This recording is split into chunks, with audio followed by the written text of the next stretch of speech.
Quit eating, folks, 30 seconds to showtime. Grab your seat, leave your drinks to the bar. Hold your breath, put your hands together. We present Stanford Bay's finest star, who has danced with the Mayor of New Guinea, who has dined with the Queen of Vermont. We trace the voyages of Sinbad, corresponded with the men who can't live us to be.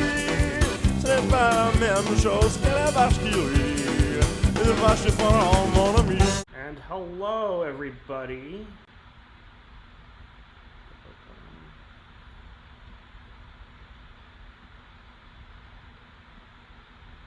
Hello, everybody. This is Geoff with the G. How you guys doing today? You guys doing good?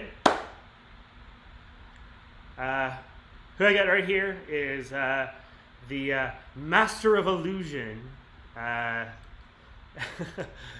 one of my good friends. And I'm really happy to be a part of the show. We talked about doing some live and doing some goofy stuff together. I'm happy to be part of the show this week on the G Spot. Hope you found it okay. Did you find the G Spot okay there, Louie? Took a couple detours, but we got here. That's great. That's great. So you've been staying at home in quarantine like the rest of us. What's been going on with you? Yeah. So luckily, when this all went down, about 2 months ago, or 6 weeks ago, whatever it was. 17 years, whatever. Yeah. 7 years ago. I quarantined with a buddy of mine. His name's Matt Baker. He does a comedy stunt show. We also do a podcast together called the Odd and Offbeat Podcast. Oh, yeah. And we quarantined together because in the state I live in, there's an exemption for recording digital art.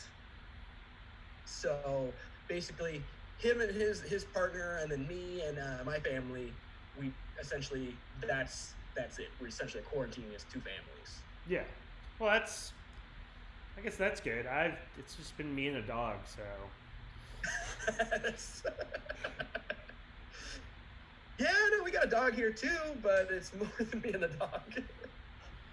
No, the closest thing I have to like anybody else is like the occasional delivery driver. That's the closest I have to any sort of real human contact right now. So. Oh, so you're like, do you even go to the grocery store?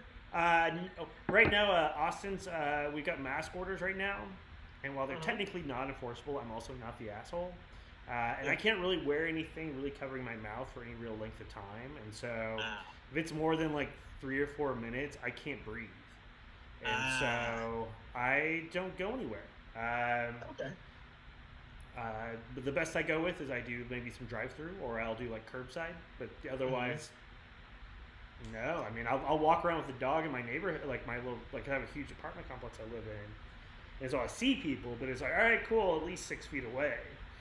Yeah. And it's it's neighbors hanging out, sort of neighbor stuff, not cool people. Not cool people, like the people like I actually like on the plus side for all this the quarantine stuff is I've actually done more stuff, quote unquote, professionally. And probably the past 6 weeks, and I probably had probably well before then, just because of the necessity of doing anything, without driving myself nuts. Well, that's just it. Like, the nice thing is I'm on unemployment. I just got that in, so yeah. So I'm able to do so much stuff I've always wanted to do without having to worry about paying the bills. So artistically, I'm flourishing. Yeah. I haven't thought about my show in probably 2 months.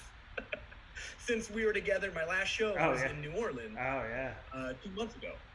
So, a little over 2 months ago. So, I haven't even thought about my show. I was looking for a bottle opener. I knew I had one in my showcase, so I opened it up. And I'm like, what's all this crap? When did I do card tricks? Yeah. It's weird. It feels like a lifetime ago. So like one of my weird things I'm learning to do right now is I'm learning to make molds and cast things in resin. Ooh. And we're getting close to the ultimate goal. I want to make non-legitimate dice from scratch. Ooh, so I can make them and they look great where I alter existing dice. But I don't want to do that. I want to make it from the ground floor. You want to go all like Ocean's 13 to the source to create the loaded dice sort of thing. Yeah. I want to put some weird crap inside them. Oh, So okay. one of the byproducts of this is I have leftover resin, so I made a little skull mold. Oh, the skulls are amazing. Well, you're running around putting skulls everywhere. Yeah, so when I walk, I mean, right now my range is limited pretty much to where I walk my dog, but I just leave them, I leave them around. Yeah. But then there was an extension of that. I have my wisdom teeth when they had them pulled, so I made a mold of my wisdom teeth, and I'm making replicas, and I haven't decided if I'm gonna leave those around town or not yet. You just add them to your weird merch you can put on your website. Just going, all right, cool. You want cat? Here we go. Louie Foxx teeth. Yeah, you can get a sticker. You can get a wristband. You can get a replica of his tooth. You can have my molar. That's a really unique kind of merch. You never know. I'm a big fan of buying unique merch. Anyways, I would totally buy it. So to be fair, who else is doing this? So. I used to have braces. Yeah. I had adult braces. So, whoops. Let me knock that over. Back here. Oh, that's good. I could make a mold of my braces. Yeah. Oh, then. Or, what else? I could make a replica of my teeth. I have a mold of my teeth already from the braces. Oh, wow. See?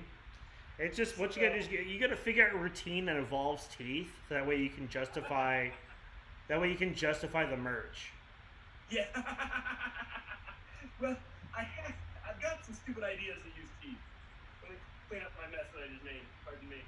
Well, I can show you the tooth idea if you want. Oh, of course. Show me weird magic stuff, please. Don't throw me in that briar patch. All right. So you show your tooth. You pull it out. That's a good way to go, yeah. All right. So you have the tooth, and then you squeeze it, and it turns clear. That's good. No, I don't know what I'm gonna do with that, but that's a good start. I mean, that's at least good part. That's at least a good either start or middle of a bit. So yeah. I thought of leaving this tooth around because it's less creepy than the white tooth, like around town. Nobody knows what that is, but just having the white one makes it look like a tooth, which is. Yeah, I mean the problem is it looks like in person it looks a lot like the actual tooth. That's awesome. 1 second, I gotta bring the dog in. The best part. Come on in, dog. Yeah, I've got a little yard. He usually hangs out, and usually when I do the show, Wednesday's show is much later, so he's already like sacked out. But it's during the day still, so there's still things to look at, and so. What kind of dog do you have? I have a Siberian Husky. My daughter would love that dog. Oh no, he's an amazing dog. Of course, it's the time of year when he's shedding like crazy, so there's just hair everywhere. I clean, and like a day later, there's hair everywhere. I brush, hair everywhere. We have a Lhasa Apso, so she's a long-haired dog. Yeah. Tiny, and So since the groomers are closed in my state, everywhere. So I had to, the clippers I used to clean my hair, cut my hair, I used to give her a sanitary trim. So you bought new clippers, is what you said. So what you're saying is you then went and bought new clippers. No, clippers. Okay. That $20 pair of clippers is paying for itself. I'm like up $200 in buying those clippers. So a buddy of mine that's he does hair. He's like, oh yeah, you can. Yeah, exactly. He's like, you can trim your dog's beehole. Just clean it with alcohol when you're done. I'm like, all right. There's my dog right there. What's the dog's name? His name is Shinobi. Shinobi. Yeah. Which is wasn't that like a snow ninja and something? Well, Shinobi was so ninja. The actual term ninja is actually an Americanization of an actual it's not an American word, but basically that's what Americans call these weird warriors, ninjas. They were actually called. They're actually the male of those sort of things were actually called shinobi, which is named after which is actually named after some dude back in like the 1200s. Who was like the original. Okay. He's a rescue of a rescue. Oh, how's that work? Well, so I had some friends who rescued him from another family and stuff like that. And like, this is a couple that just got married, and so they want to do the test kid, which is a dog, because dogs and kids are exactly the same. Oh yeah. Well, I will say, I have one kid. We have one child. Her name's Ella. She's 16, and people always, it's less so now, but people are like, you can have another kid? And I'm like, no, we got a dog. And that really filled the void. Like, well, to a certain extent, that's true. But as far as raising, like having a baby and having a dog are two different things. Yeah. Well, if you get a kid and if you get a puppy and you have to potty train it, you're like, no more kids. But anyway, the couple, they ended up having a kid. And so about a year and a half, their son started developing these really bad allergies and stuff like that, reactions. So he took it to the doctor. They go, "Hey doctor, what's going on?" And they go, "Yeah, your kid's allergic to dogs. You gotta get rid of the dog." At the time, I had an Alaskan Malamute. Me and my late wife, we raised a Malamute from a puppy, and so they went, "Hey," because we understood Arctic breeds already. So I go, "Yeah, if the dogs get along, that's fine." Our Malamute was old, and so he just was crotchety and just rah, rah, rah, rah. So, but he was just happy to lay around. So like the husky coming into the household would just like bother him for a second, and then he'd just run off and do other stuff. Turns out, the biochemistry for children does not become fixed until the age of 3. Guess what kid is no longer allergic to dogs? That kid. Yeah. By the time they discovered that, that was right when our Malamute died, and so basically our friends go, "We can take the no, we can't take the dog." Yeah. So that's basically, that's why I said it's a rescue of a rescue, because they rescued him and then we rescued him from them. And also, fun fact is that couple's no longer together either. But it has nothing to do with dogs or kids. It has nothing to do with dogs. There's a lot of other stuff, but not dogs. Not that, yeah. No, he's been, Shinobi's been a really good dog for me. He helped me through a lot of really tough times, so. Yeah. No, like, so our dog, I'm allergic to dogs. But our dog has the hair, not the fur, which I always thought was BS. Okay. I mean, that makes kind of sense, because it's long and stuff like that. Dander's dander, like, they don't shed, but they still lose hair. Yeah. And I was, I think my wife had this giant, like, Ocean's 11 plan.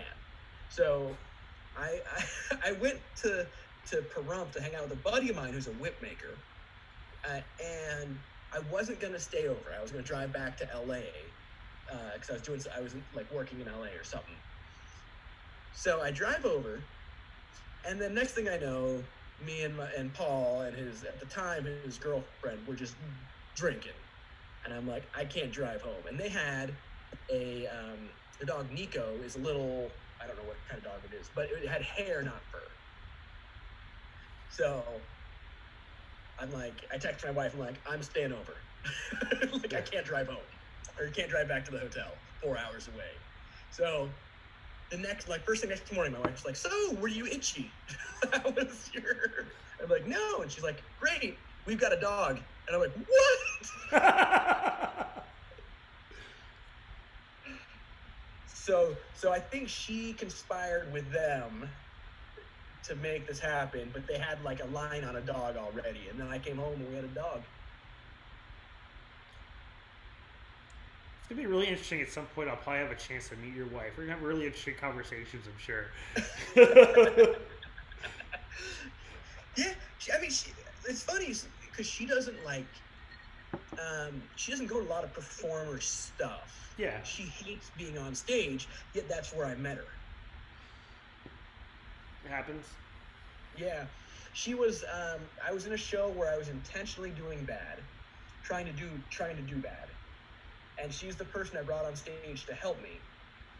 And then I did bad, which was great. That was my goal, achieved. And then I ran into her at the bar next door after the gig, and she comes up to me, she goes, "I'm curious if you're really an a-hole in real life." And we've been married 17 and a half years. So. And she still doesn't know. People like, "I'm not sure." She's like, "He's gone 30 weeks out of the year, so we've only been married 7 years. Well, I guess that's true. I guess yeah, she's only getting you for the good time, so I guess that's why, yeah. But that's weird right now, because normally I should be gone right now. I should be on the road. This is the beginning of my busy season. So we're hitting a weird point now where she's like, She's ready to kick you out. Yeah. You want to see a weird trick that's new? Oh, sure. I love weird tricks. You know me. All right. So I'm gonna mark this envelope. What do you want me to write on it? So you can just so you know, I don't like switch it for another envelope.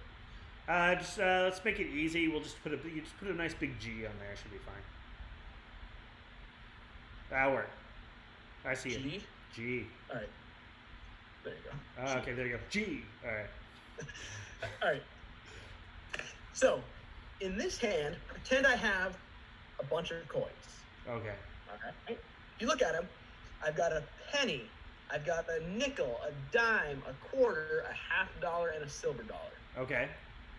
Grab one of them. Okay. You got it? I got it. Do this. Hold it up. Look at it. Okay. That coin, you'll notice I wrote what it was on it in marker. All right. So if it was penny, I wrote Penny. If it was a $50, I wrote HALFDOLLAR. Look Okay. at the word on it. You can see it? Yes. All right. The coin you're looking at, there's an E on it, yes? Yes. There's an I on it. No. No. There's an A on it. No. Really? That's interesting. If I were to open this, quick question. Let me get it open. Quick question. Okay. Your coin, I'm gonna start to dump it out, but tell me what coin you have. I have a penny. That's exactly. That's amazing. So good. That was a weird idea I had this afternoon. No, that's that's really cool. I like that a lot. That was really nice. We got a few. I see some people on the channel. Hey, my name is Geoff with the G. That's the G spots right there to the. Next to me is Louie Foxx. That's one of the things I have to because I look at the big screen to see, making sure I'm pointing the right way. Yeah. He's a great magician all the way from the Pacific Northwest. We met. Yep, I live in Seattle. Yeah, Seattle, no less. We met a few years ago at the Great Southern Sideshow Hootenanny. 3 years ago now. Yep. And we've hit it off, been friends. The last time we were in New Orleans, it's you, me, the Monsters of Schlock, Tom Wall, and Nathan McScary wandering the quarter during the day on Sunday, getting really stupid drunk walking around. Yep. Yeah, and that was the last time I worked. It's the last time at least worked. Yeah, at least like live worked. Yeah, like I've done a couple of internet shows where I've submitted something and go, all right, cool, here's a thing, boom. It's not the same.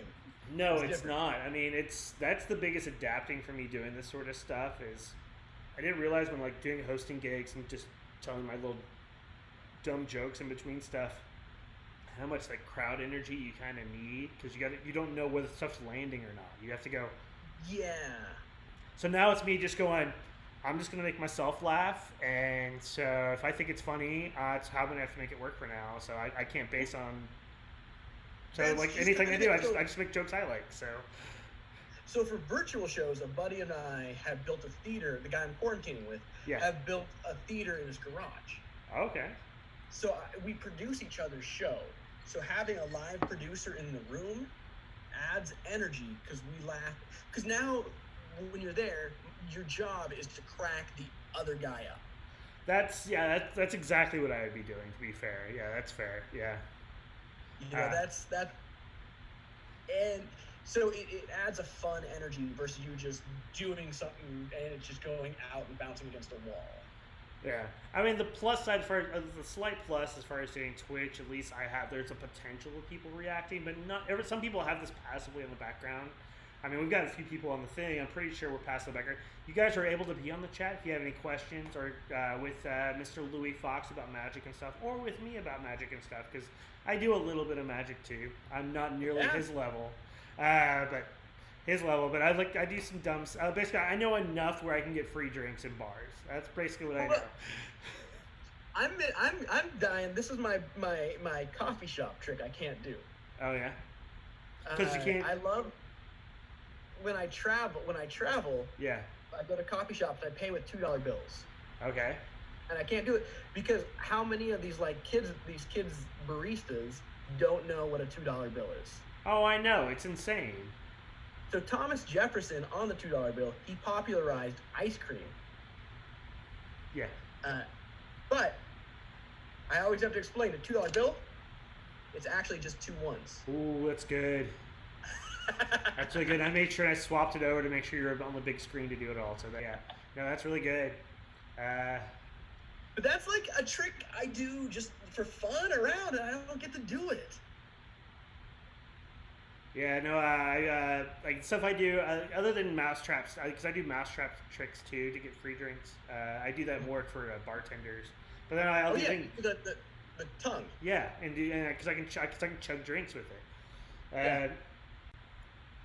Literally, I can go up and down 6th Street and won't have to pay for a single drink when I do it. So, but I can't do that right now. And so, like the other things I do, so I'll do like little small stuff like I did that little trick I learned from Max Maven that I showed you back in New Orleans. I can do that too, and that sometimes helps. That's good for a crowd. I can usually hustle a little money out of that. So, but I don't try to. I just go, hey, here's a cool thing. You like it? All right, cool. I like double whiskey. You know, if I can do it, hey, like that sort of stuff.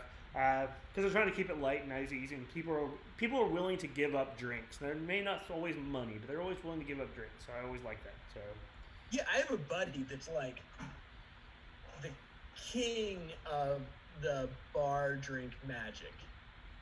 Like he's got his little routine he does, and I feel bad. I shouldn't call it a little routine. It's well thought out and well crafted. Yeah. So we go to a bar, and he's like, bam, bam, bam. We drink for free all night, but not people. Like he gets the bar to buy us drinks to comp us all night. Yeah. Well, my thing is I never try to expect it. I go, here, I'm going to show you a cool thing. If you like it, you'll take care of it. Because I never try to beg out of it either. All right, cool. Let me try. Like other things I do is I learned some. I used to watch the old Harry Anderson tapes, and he has a lot of really cool bar tricks to do as well, which I like using. It's part of the reason why I like wearing hats when I go to bars, because he has some tricks involving bars. I don't use the type of hat I don't do a fedora. I just do the ball caps. But it's the same principle. So. Yeah, well, so my favorite bar bet is, so you have a cup of beer. Yeah. You set it on the table, and this is, to work this right, it takes an hour and 90 minutes to really work it. Okay.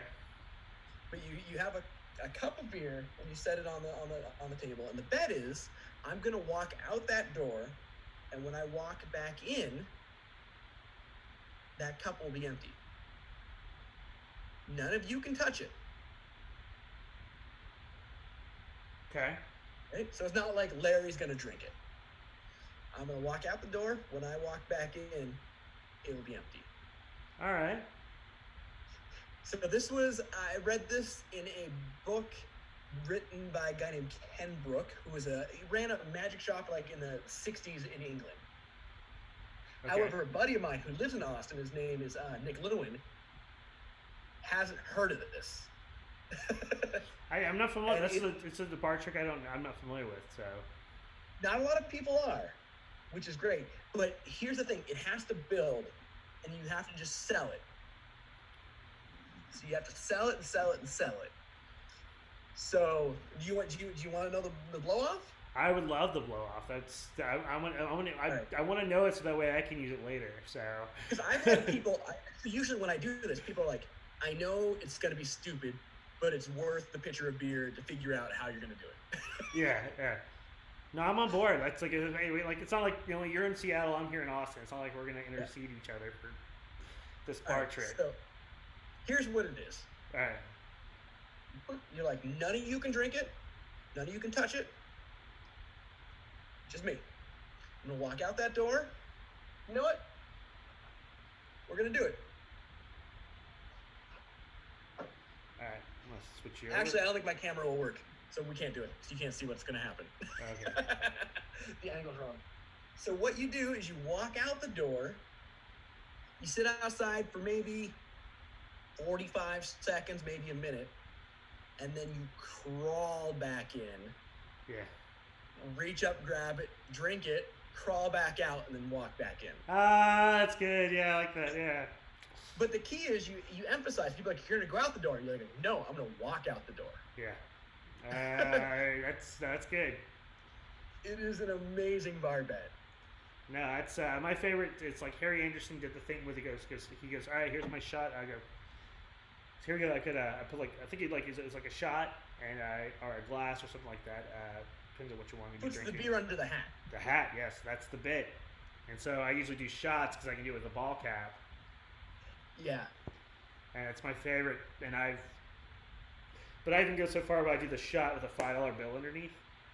Or I'll do 10, like a 5 and 5, that sort of thing. All right, here's a shot, 5 and 5, put it under there.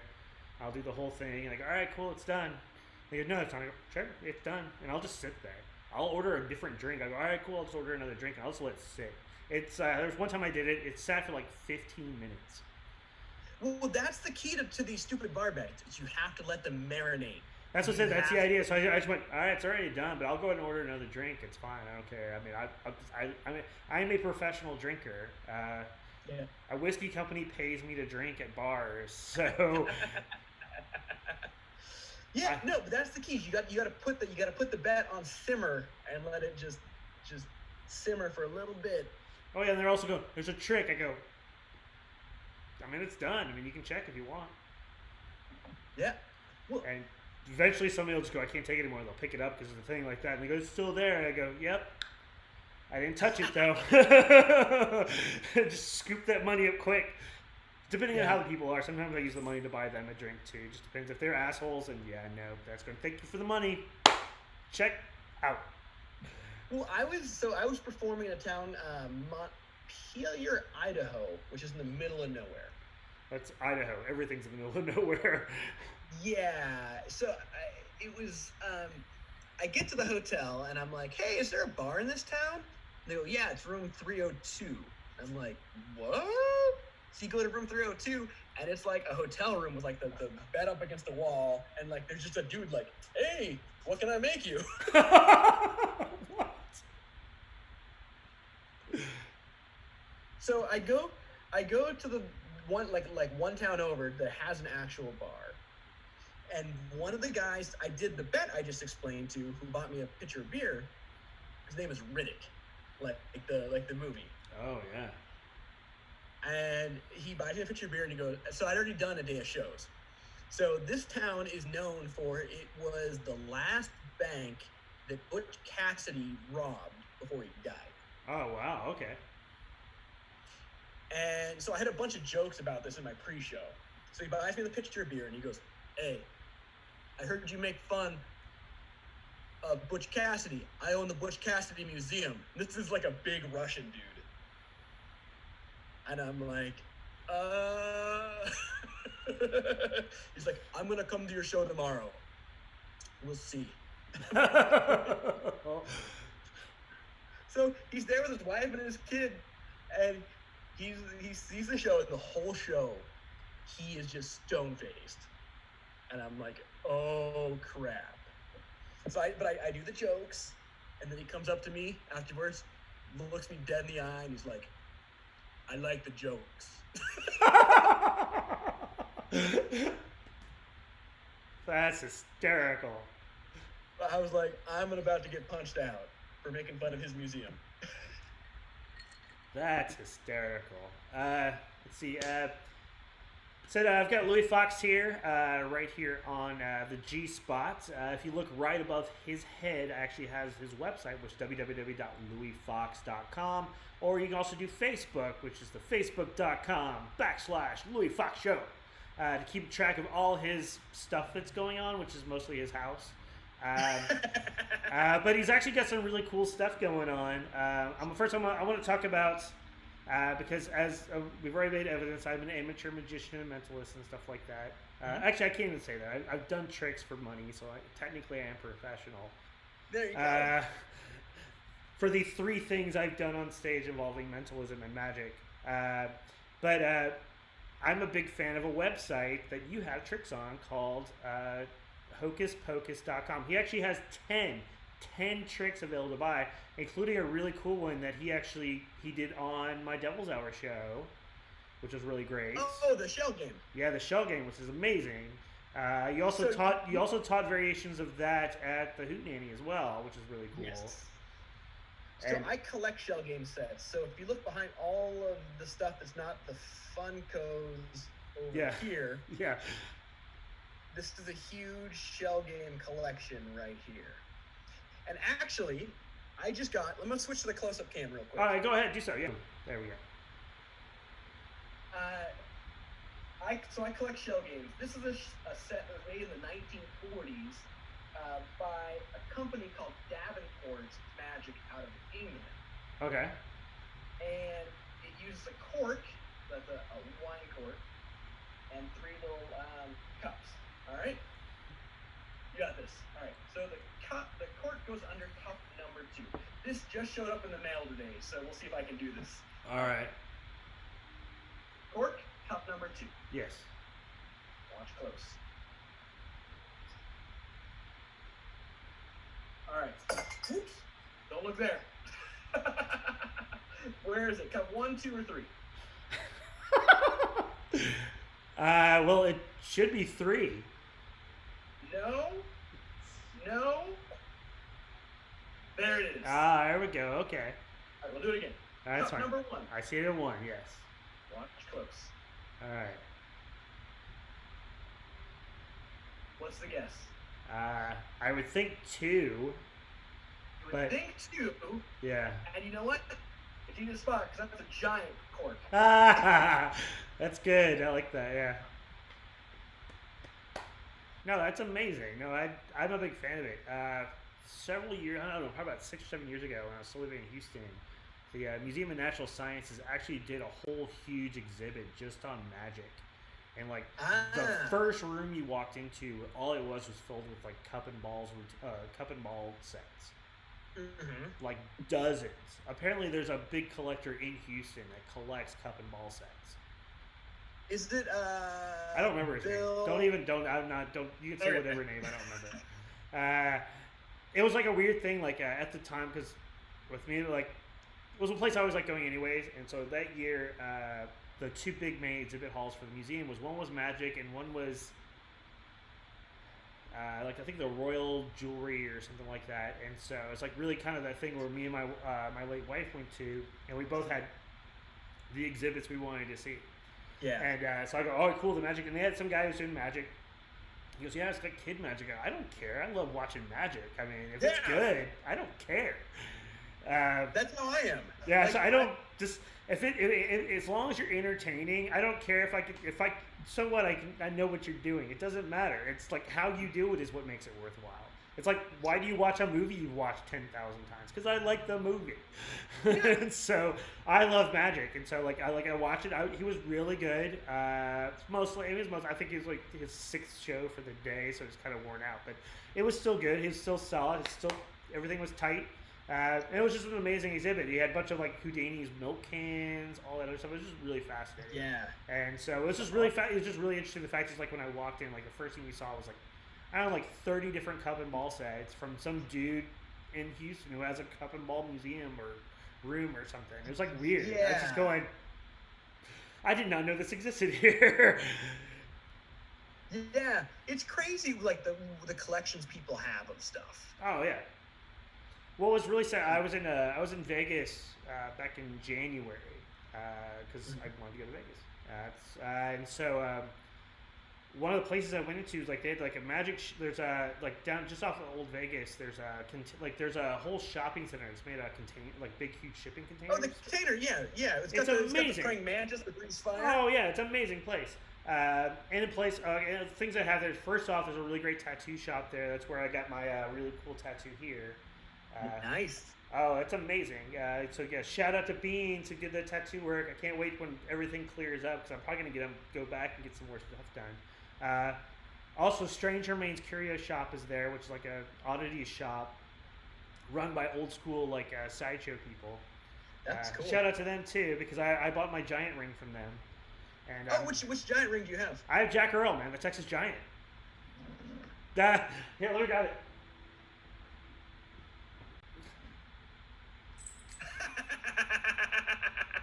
You have a Jack Earl too? Yeah. Hell yeah.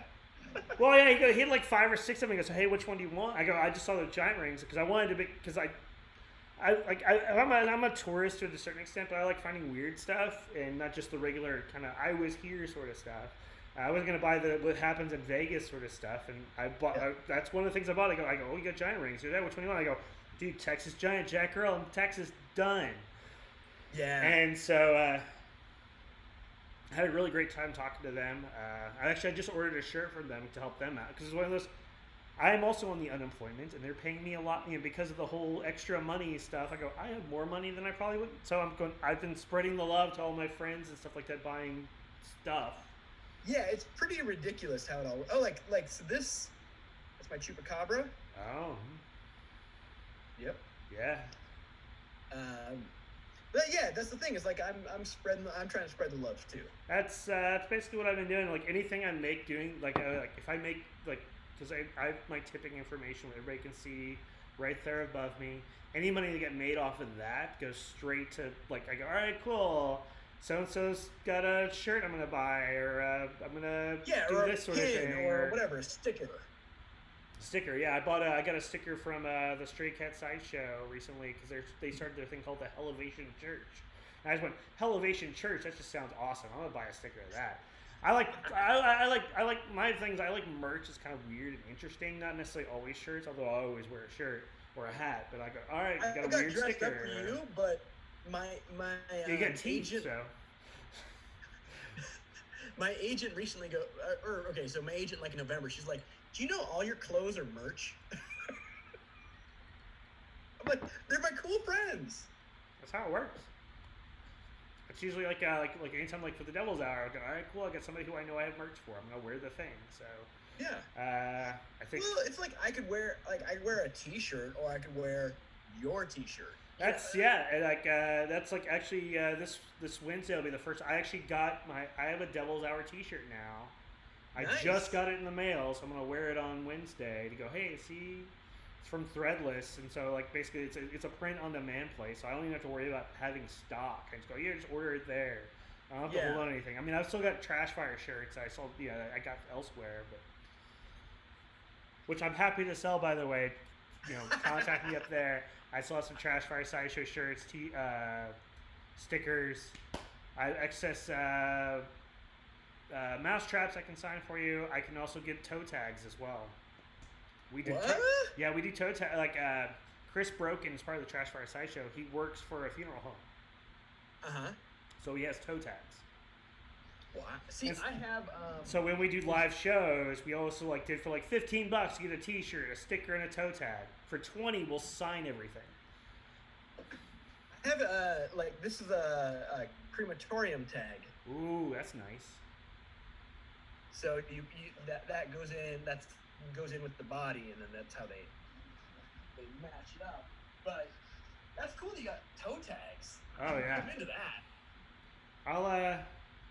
I'll give him a talk to. I'll see what I can do for trying to get you some stuff. Yeah. Yeah. Yeah, I've got some. My weird stuff is in that cubby there, and then at my buddy Matt's house, the stuff that The my wife will wife, let who you I think have. is watching, probably wouldn't approve of, lives at my buddy Matt's house. The stuff your wife won't let you have in the house stuff. Yeah. No, see what I got. I don't have a ton of stuff. I've got daggers from Jack Dagger that I got. Did you win? I did. Did you win the auction ones? I did. Nice. Oh, and they're all engraved with my name on them and everything. They look awesome. I do. I have a one of the other weird things I got from Las Vegas was I got a key from the Stardust Hotel. Oh, that's cool. Like a physical key or like a key card? No, like because here I'm gonna grab it. It's all right here. My little curio shelves are right here. So no, I actually Welcome got to a collection key. hour. Oh, that's cool. Yeah, as we're like basically we're devolving to. Here's a cool thing I got. Oh yeah, well here's a cool thing I had. That's just the small stuff. I got some weird clown stuff over here. I've got a Tibetan ringing bell thing. I guess just odds and ends of weird stuff that I've collected. Or before I moved to Austin, I got rid of a ton of stuff, and then I kept some things, and now I'm rebuilding everything back up again. Yeah. Like I always wanted. That's a punk there. You can kind of see right above my finger. Yeah. And James Freeman had some at the Hoot, not this year, but last year. Oh, okay. And I fell in love with one of them. I'm like, all right, mail it to me. But it's something I've wanted for you, and they're not expensive or hard to find. But I've wanted one for a while, but I just want like one. Yeah, no, I get it. No, it's. And then I saw one, and I'm like, that's the one. James Freeman of Freeman and Fugate, for anybody asking, he's a great person with oddities and collectibles. Yeah, he's out of Georgia, I think. He is out of Georgia. The thing that I really dug what he did, he doesn't do anymore because he got out of the serial killer game as far as collectibles. And that stuff I found fascinating. But I'm that weirdo for that fascinating. But I also know there's a lot of like bad weirdos obsessed with that stuff too. So yeah, it's a weird. It's a weird market. Serial killer stuff. I never got into. It's a step further than I'm comfortable with. Well, that's fair. I mean, it's just. But if I'm at someone's house who has it, I will look at it. And it's fascinating. So that's why, like, I always find the concept of evil is always fascinating to me, which is why I'm into it. I go, this is just really fascinating to me. So I'm not that I'm into doing any of it. I'm just going, this is a fascinating thing. Here's things that I will not do. Hence why I'm fascinated by it. Yeah, no, like I ain't gonna lie. Like if I was working and I was somewhere and they had like one of the John Wayne Gacy clown one, I'd probably buy it. Well, that's at the Museum of Death. I was just going, so many things. Well, who was the guy that was the real life, the guy that his book was Goodfellas? I know who you're talking about. Yeah, Henry Hill. Yeah, so he got into art. Okay. And so, but his art was like paintings of a field of flowers. So I bought a buddy one of them. It's a painting of a bunch of flowers. I gave it to my buddy for his birthday. And then Henry Hill realized that no one wanted to buy flowers. They wanted to buy like mob stuff. Well, yeah. So then all the stuff was like a car with people dragging crap out of dead body, like a dead body out of the trunk. Yeah. No, but you know what's worth money now? The flowers. The flowers. Yeah, I'd be like, it wouldn't matter. I mean, if they'll get the body coming out, the stuff would be interesting too. But like, I'd like go, hey, it could have been a totally innocuous painting. Go, yeah, so and so painted that. That'd be cool with me. I would have dug the flowers. I would like. It's more about the story about how who made it, less about what it was for that sort of artwork. And if the flowers were good, if the painting happened to be really good, also great. Well, and I like the flowers were his art. Yeah. That was what was in his soul. Yeah. The mob paintings were what people were buying. I mean, there's art and commercialism in a nutshell right there. Yeah. It's like really like I've seen the paintings with like George W. Bush, and they're not bad. Yeah. because that's all he does now is like paint. Yeah. What And else you gotta do? I wouldn't be opposed to necessarily a painting of his, even though I don't care for the man, but it does pretty good art. I can So I can went separate it. I went to the Bush Museum when I was in Dallas. Oh yeah, I haven't been to that yet. It was cool. It was my first presidential museum. So my GPS takes me to like the back loading dock. But there's no sign saying like you can't be here. So I park back there. Yeah. But you're at the back of the building. So there's like a trail around the building. So I go walk along the trail. I'm like, well, I'm going to find the front of the building. And then a guard pops open some door and he's like, what are you doing back here? And I'm like, looking for the door? He's like, you can't be back here. I'm like, why is there a trail? And then I'm like, I parked back there. He's like, you can't park back there. I'm like, there's no signs that say I can't. He's like, show me. So we walk back. He's like, oh, I guess there aren't. We got to go to the lot where you pay $8 to park. I'm like, sucker. Yeah, because I think it's near SMU. Is that right? Southern Methodist University. Yeah, if I remember correctly. Because they're all based on whatever. It's like because like Texas has 3 presidential libraries. Yeah. So they got that one. I've only been to one. I've been to one. Like when I was a kid, we came to the one here. I wasn't living in Austin, but the LBJ museum's here in Austin, and that was like from my memory of it, had it being huge. I mean, for all I know, and if I go there now, it's probably like this big. It was like massive multi-floor sort of stuff. Hey, 1 second. The dog's knocking on the door, and I have to. That's fine. No worries. All right. While he's getting the dogs, just make sure that is Louie Foxx is here. You check out all his information on louiefoxx.com. If you guys would like, you can pick up some really cool magic stuff at hocus-pocus.com. He's got 10 really cool tricks to pick up like that. You know, there's another really cool thing that's happening with Louie it's happening this Friday. Yeah, you can check me out. Boom, I'm going to pop you up big so people can see that. That's right. On the CW network. The CW network. I'll have to watch it like the next day and whatever it's airing on because I don't have regular TV anymore. Yeah, so they have. So apparently there are 2 shows that night. There's an 8 o'clock and an 8:30. I'll be on the 8:30 show. That's always cool. Once again, I love magic, so I always watch anything. Oh, there he is. What's funny is that particular picture they sent me to promote it is from a different bit that I'm not doing on this episode. Oh, of course not. No, it's no. I'm really looking forward to it. I love all sorts of magic. To stem it back around, because I was talking about the container, lots of they have a magic shop in there. Oh yeah. I went in there and they go, hey, yeah, that's going, yeah, they go, hey, what do you do? Like they go, all right, they do the traditional. Are you in Vegas on vacation? What do you do for a living? I go, well, I'm a sideshow performer and part-time mentalist. Oh, really? I go, yeah, cool. What's your favorite trick? I always do what's your favorite trick here? I just want to see him perform. And the guy goes, well, it's stuff for kids. I really don't. I go, just whatever one you want. It doesn't matter. Blah, blah. I was going, no, man, that's just. I mean, I was in the mood to buy. I was going, hey, show me a really cool trick. I'll buy the trick. And then I left. I didn't do anything, so I left. I went into the Harry Houdini magic shop in New York, because that's where I was staying. And I went, hey, show me a really cool trick. And they go, well, let me show you this. And I go, that's really awesome. And then in the back of one of their cases, they had Harry Anderson's needle trick. Oh, yeah, needle through arm. And it was the Harry Anderson one. I go, I want that. Yep. It was the only one they had. I had to point it out from behind stuff because I just happened to see just read the label in the back of their thing. I go, hey, I want that right there. And they go, what? I go, that trick. And they go, I didn't even realize this was back here. And I go, that's the one I want. And so I bought the trick. It's really cool. The needle looks really, really awesome. It looks like a big, huge voodoo needle. So it's like this big. It's amazing. Yeah. And so literally that's why when I bought that and I bought the 2 tricks they were showing me on the thing, I go done and done. A little bit of scotch and soda, and then another thing. I just because if it's done well, I'm a sucker for it. And I go, all right, cool. I can do these couple of things. Helps for bar tricks. So scotch and soda is a coin trick where a coin changes. Yeah, that's If you don't know, you're like, I just bought a cocktail at the magic shop. No, it wasn't the Magic Castle, so let me pop you up big there. All right.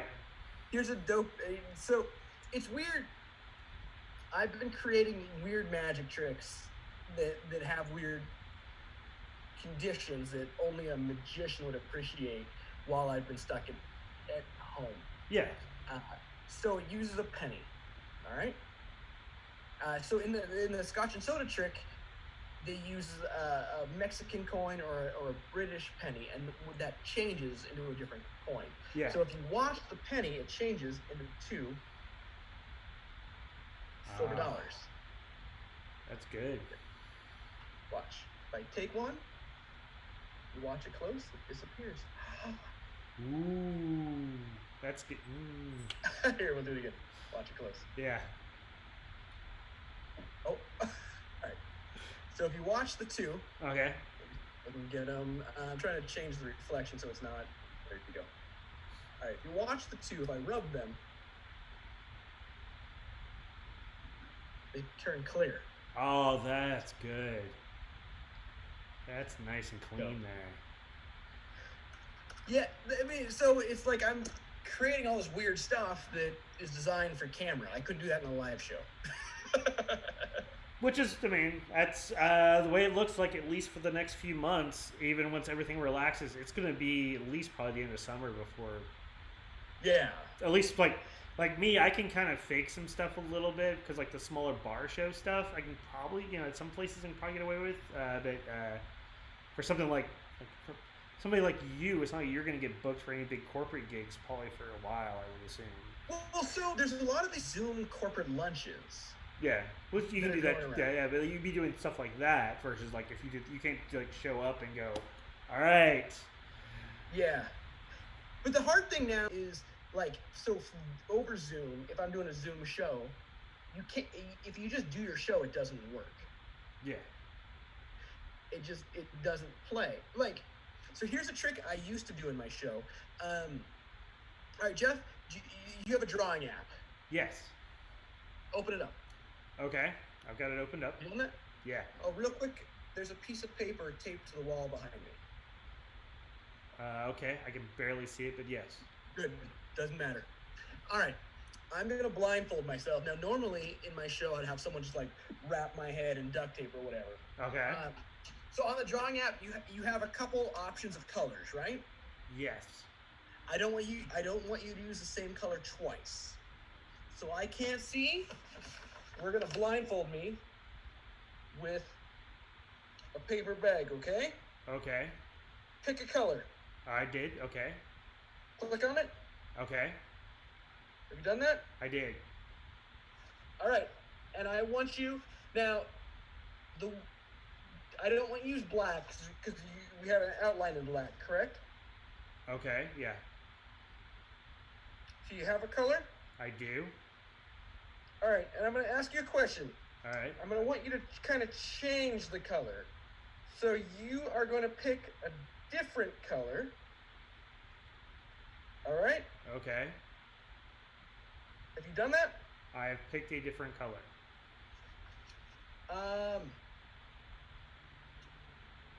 And I want you to color in the guy's shirt that color. Okay. Have you done that? What? I just did a quick kind of. Oh wait, no, stop. Okay. Hit the reset button. Okay. Color in his hair that color. Of the color that I was going to choose? Yeah. Okay, sure. I can do that.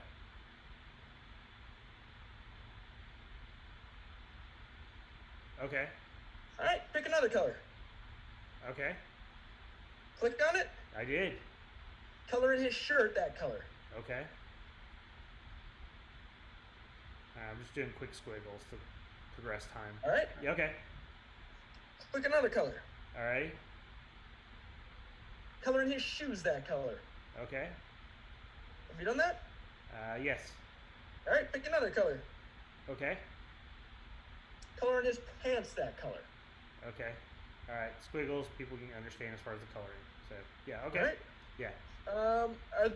Is there anything left uncolored? I mean, I guess his face. All right, so pick the last color and draw like eyes and a mouth. Okay. Have you done that? Yes.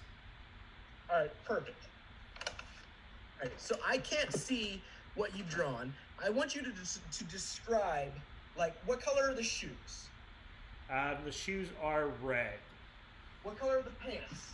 orange, What color is the shirt? green, What color is the face? yellow, What color is the hair? blue.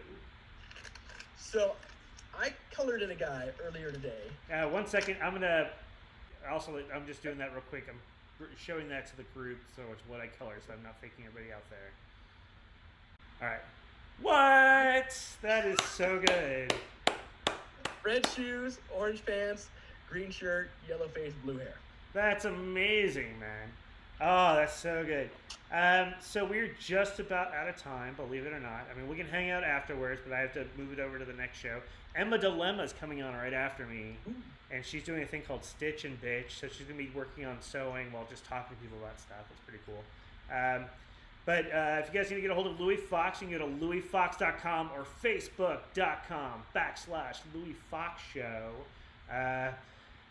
Great friends. I can't wait till we can go and hang out and do stuff again when the world is normal. I have a suspicion the world's not going to get normal again until time for the next Hoot Nanny. As long as it's ready by then. No, but it's so great to have you on the show. I appreciate it. Next on Wednesday for the Devil's Hour, I've got the Lunatic Fringe sideshow, which we performed last year. I also have the Stolen Stitches are going to be here as well. Both alumni from this last Hoot Nanny. For music, I have a great band called Swimwear Department. And I have Swimwear Department? They're called Swimwear Department. That band, they sing about malls and swimming pools, and that's pretty much it. And they're brilliant. They're absolutely brilliant. And then the other band I have is a band called Bayou City Funk. And so they're really, really great stuff. Here's the other cool thing, and this is the thing I'm dropping tonight before this stuff happens.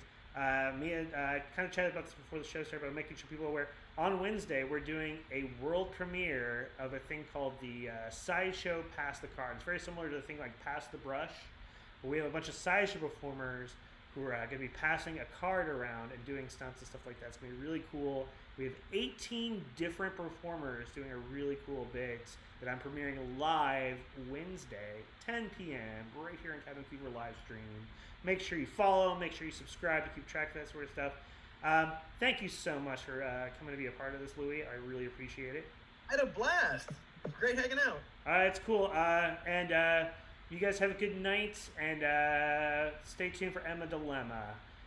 Here, let's get the closing credits, and we'll be on our way.